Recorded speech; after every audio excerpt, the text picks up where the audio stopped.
Bonjour et bienvenue à la troisième partie d'une série de vidéos où j'enseigne l'unité des rapports, des taux et du raisonnement proportionnel. Cette unité fait partie du cours de mathématiques de huitième année dans le cadre du programme curriculaire de la province de l'Alberta.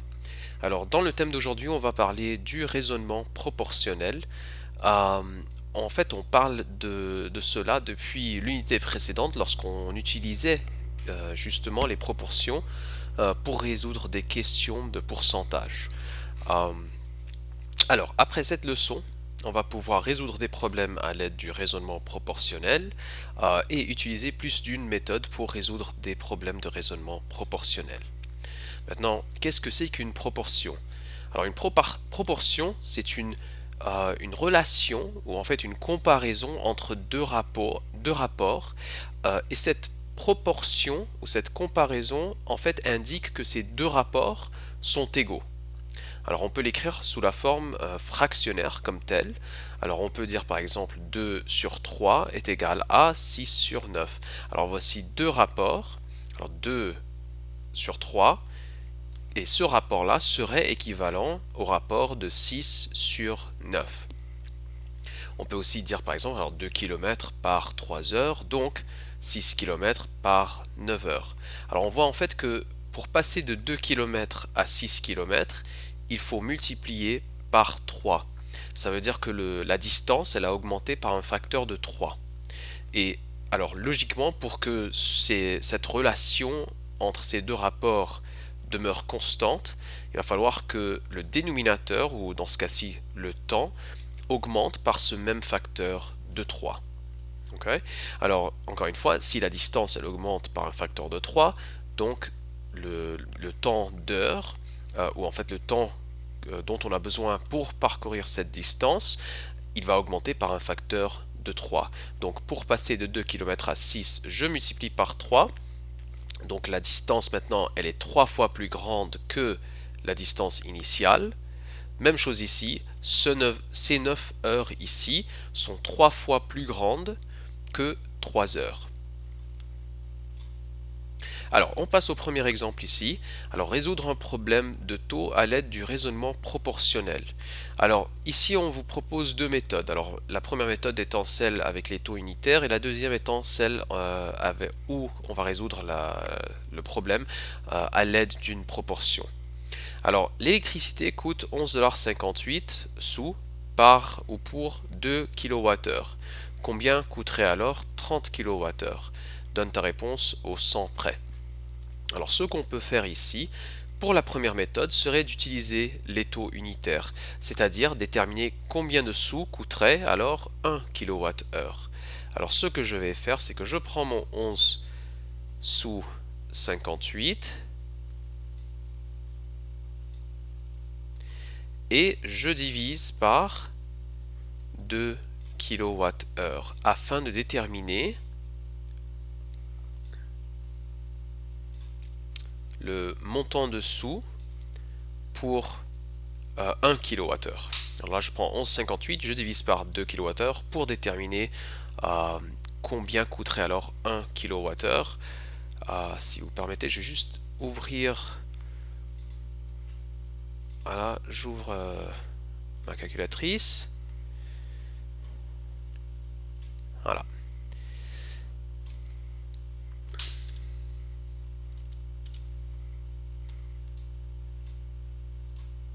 Alors je prends le 11,58, je divise par 2. J'obtiens alors 5 sous et 79 centièmes d'un sou pour chaque kilowattheure.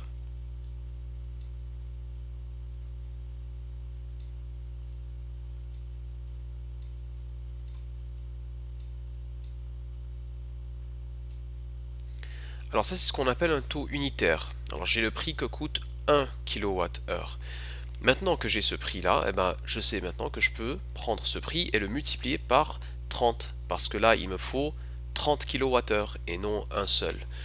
Donc 5,79 sous, qui est le prix pour 1 kWh, je le multiplie par 30 afin d'obtenir le prix de 30 kWh. Je prends ce montant-là et je multiplie par 30. Et j'obtiens 173 sous, 173,7 sous, et la réponse, plutôt la question elle nous demande d'exprimer notre réponse au sous près. Ça veut dire 174 sous. Okay. Alors ça c'était la méthode avec les taux unitaires. Pour la méthode où on va juste tout simplement utiliser une proportion, alors on va dresser, pas dresser mais plutôt on va prendre nos deux rapports et on va en créer une proportion. On va dire que deux rapports seront égaux l'un à l'autre à travers de cette proportion. Alors je sais que 11,58 sous, ça c'est pour 2 kWh. Donc quel montant d'argent me faudra-t-il pour 30 kWh? Bon. Alors là, notre proportion, en fait, il y a deux méthodes qu'on peut la résoudre. Okay. Il y a la méthode avec la multiplication croisée et il y a la méthode où on va tout simplement déterminer le rapport équivalent à ce premier. D'accord. Et en fait, on va parler de ces deux méthodes dans la diapositive qui suit. Mais par exemple, ici, on peut utiliser la méthode de la multiplication croisée en multipliant. Alors, on prend le 11,58 sous, le 11,58 sous et on multiplie par 30. Okay, on va diagonalement, on multiplie par le 30 et ensuite on divise par le 2. Okay, alors ça c'était la méthode de la multiplication croisée. Et là ça nous donnerait cette réponse. Ou l'autre méthode tout simplement c'est de voir pour passer de 2 à 30 kWh, il faudrait donc multiplier par combien? Il faudra multiplier par 15. Okay.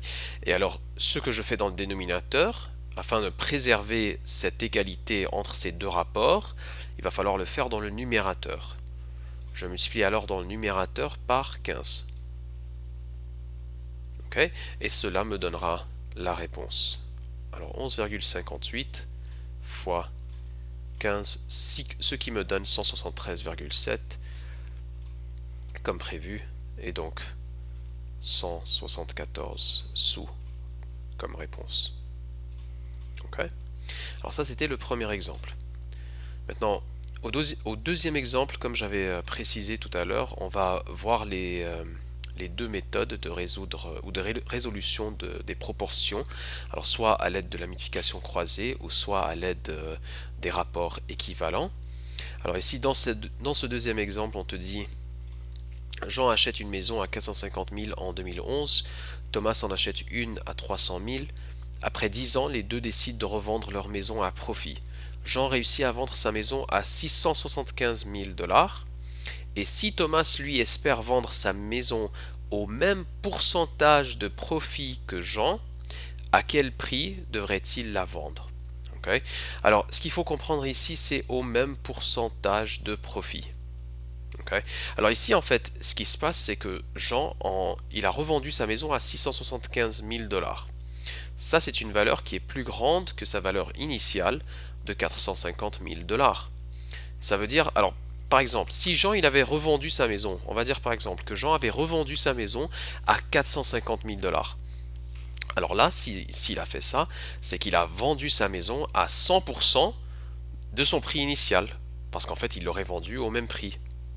Si, je vous donne un autre exemple, si Jean il réussit à vendre sa maison à 900 000 $, ah bah 900 000 $, ça c'est 200% du prix initial. Ça veut dire que c'est 2 fois plus que le prix initial de 450 000. Car 450 000 fois 2 me donne 900 000. Alors, en fait, Jean il a vendu sa maison à un certain pourcentage lorsque comparé à son prix initial. Et ce qu'on veut là, c'est que si Thomas, lui, il veut revendre sa maison à ce même pourcentage, à quel prix devrait-il la vendre? Alors, on crée notre proportion. Alors, on peut dire, alors avec la multiplication croisée, on peut, désolé, on va créer la proportion en premier. On va dire que Jean, il a acheté sa maison à 450 000 lorsque Thomas, lui, a acheté sa maison à 300 000. Alors, c'est un rapport. C'est un rapport du montant pour lequel Jean a acheté sa maison lorsque comparé au montant auquel Thomas a acheté sa maison à lui. Alors, alors maintenant, ce rapport, il reste constant. Okay, parce que Thomas, lui, il veut revendre sa maison au même pourcentage de profit. Alors ce rapport va rester constant. Après 10 ans, Jean, il revend sa maison à 675 000 dollars. Et alors, pour que ce rapport demeure constant, Thomas, lui, va vendre sa maison à quel prix? Alors là, on peut résoudre cette question-là, ou cette proportion plutôt, à l'aide de la multiplication croisée. Alors ce que je vais faire, c'est que je vais commencer diagonalement, je vais faire 675 000 fois 300 000, et ensuite je divise par la valeur qui reste, qui est dans ce cas-ci 450 000.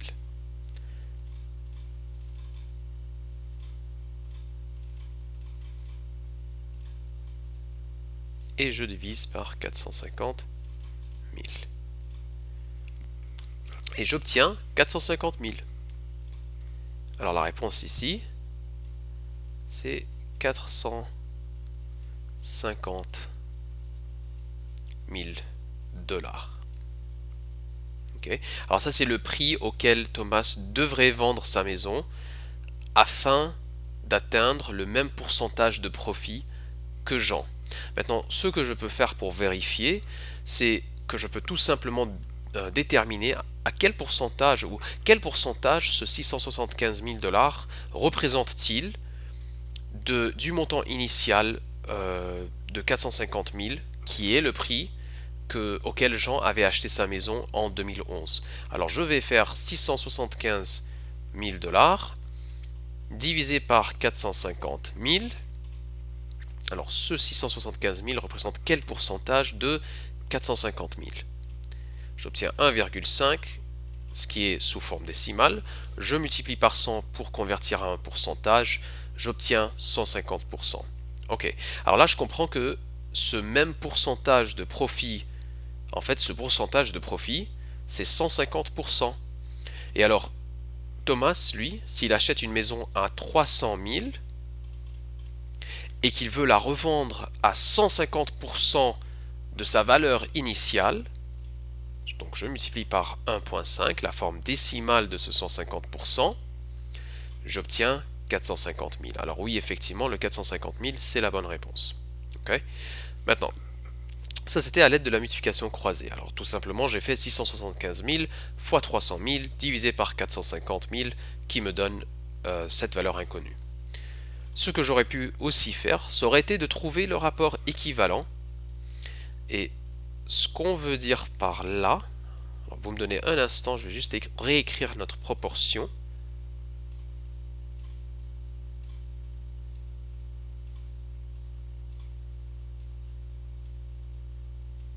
Oups, 675 000 sur quel montant? Bon, alors ce que je veux dire par ça, trouver un rapport équivalent, en fait c'est pour que ce rapport-ci à gauche reste constant,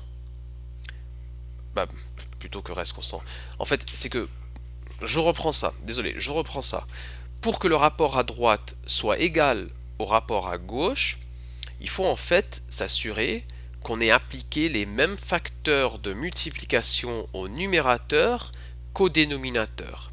Alors, par exemple, pour passer de 450 000 à 675 000, il faut multiplier par combien?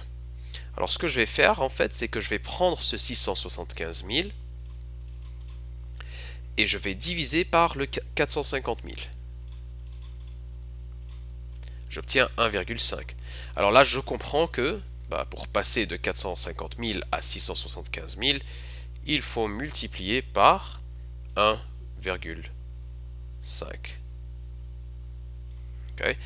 Et alors, pour que ce rapport à droite reste constant et qu'il soit le même que celui à gauche, il faut alors prendre le dénominateur du rapport de gauche et le multiplier par ce même montant de 1,5. Alors je prends ce 300 000 et je multiplie par 1,5, ce qui me donne 450 000. Voilà. Alors voici deux méthodes différentes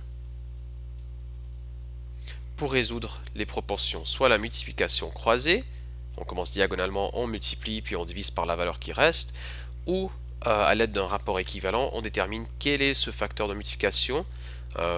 Pour passer de 450 000 à 675 000, il faut multiplier par combien? On avait déterminé que il fallait multiplier par 1,5. Eh bien, on multiplie par 1,5 dans le dénominateur aussi. Okay. Alors ça, c'était le deuxième exemple. Et finalement ici, le troisième exemple. Un biologiste de la faune veut savoir combien de truites se trouvent dans un bourbier en Saskatchewan. Il capture et étiquette 24 truites et les relâche dans le bourbier. 2 semaines plus tard, il y retourne et capture 30 truites. Et parmi ces 30 truites, il remarque que 5 d'entre elles ont une étiquette. Il utilise les rapports suivants pour estimer le nombre de poissons dans le bourbier. Alors on a ici des poissons recapturés avec étiquette, total de poissons recapturés, poissons capturés et étiquetés, total de poissons dans le bourbier. Quelle estimation fait-il du nombre de truites dans le bourbier? Bon, alors ici il ne faut pas se mêler, il ne faut pas se perdre. Prenez votre temps pour relire cette question-là, parce que là je sais on voit beaucoup de capturer, recapturer, étiquette, etc. Poissons dans le bourbier, alors on peut se perdre un petit peu. Mais finalement, qu'est-ce qui se passe? Ce qui se passe, c'est que lui, il capture, alors il va un jour, il capture et il étiquette 24 truites. Et ensuite il les relâche. 2 semaines plus tard, il capture 30 truites, et parmi ces 30 truites, il y en avait 5 qui avaient une étiquette. Et à partir de ça, il va estimer le montant de truites dans ce bourbier. Okay. Alors, voici moi ce que je vais faire. Je vais dire que il y a 24, alors je ne vais pas nécessairement suivre la proportion qu'on vous donne ici, hein, je peux utiliser la logique. Si vous voulez utiliser cette proportion-là, vous êtes la bienvenue, mais moi je vais tout simplement utiliser la logique ici. Alors on dit, il capture, il étiquette 24 truites et il les relâche dans le bourbier. Alors je sais ici qu'il y a 24 truites qui sont étiquetées sur un total de truites qui m'est inconnu pour l'instant. Okay. Je ne sais pas combien de truites il y a au total dans ce bourbier, mais je sais que cette première semaine-là, cette première fois où ce biologiste est allé à ce bourbier en Saskatchewan, cette première fois, il en a étiqueté 24. Okay. Maintenant, il revient 2 semaines plus tard, il retourne et il capture 30 truites, et il remarque que 5 d'entre elles sont étiquetées. Alors, si dans le numérateur ici, moi, j'avais 24 comme étant le montant de truites étiquetées, et que 2 semaines plus tard, je reviens, et que après en avoir capturé 30, il y en a 5 qui sont étiquetés, je m'assure que ce nombre-là, étiqueté, il soit dans le numérateur de l'autre côté de l'égalité, du signe d'égalité aussi. Okay. Alors encore une fois, je précise, alors ici c'est étiqueté. Okay. Alors je précise que si d'un côté de la proportion, j'avais écrit dans le numérateur le nombre de truites qui sont étiquetées, il faut que de l'autre côté de la proportion, que mon numérateur là soit lui aussi le nombre de truites étiquetées. Bon. Maintenant, dans le dénominateur, j'ai le nombre total de poissons. Dans cette première semaine, j'ai étiqueté 24 poissons sur un nombre total de poissons inconnu. Dans 2 semaines plus tard, ce biologiste retourne à son bourbier et il capture 30 poissons au total. Et parmi ces 30 poissons, 5 sont étiquetés. Voilà. Alors finalement, 24 poissons étiquetés sur un total inconnu, 5 poissons étiquetés sur 30 poissons. Ok. Alors voici ma proportion. Alors quelle estimation fait-il du nombre de truites dans le bourbier? Alors maintenant, dans la méthode 1, on va faire la multiplication croisée. On va faire 24 fois 30 et divisé par 5. Okay. Alors lorsqu'on va diagonalement, on multiplie, et lorsqu'on va soit verticalement ou horizontalement, on divise. Alors je sors ma calculatrice et je fais 24 fois 30, j'obtiens 720, et ensuite je divise par 5, ce qui me fait 144. Donc on estime que ce nombre total de poissons, c'est 144. Okay. Maintenant, on peut faire tout cela avec cette deuxième méthode en trouvant des rapports équivalents. Alors si vous me donnez un instant, je vais juste réécrire ma proportion de l'autre côté.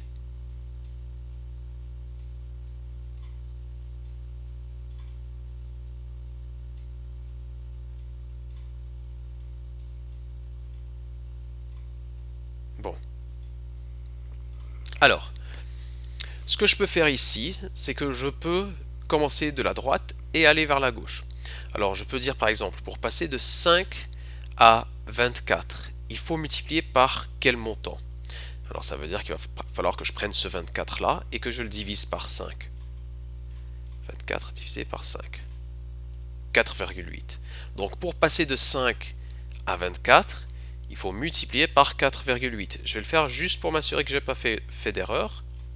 5 fois 4,8, est-ce que ça me donne 24? Oui, ça me donne 24. Ok. Alors pour passer de 5 à 24, il faut multiplier par 4,8. Alors, pour que ce rapport soit constant ici, je dois faire la même chose au dénominateur. Je prends ce 30 là et je multiplie par 4,8.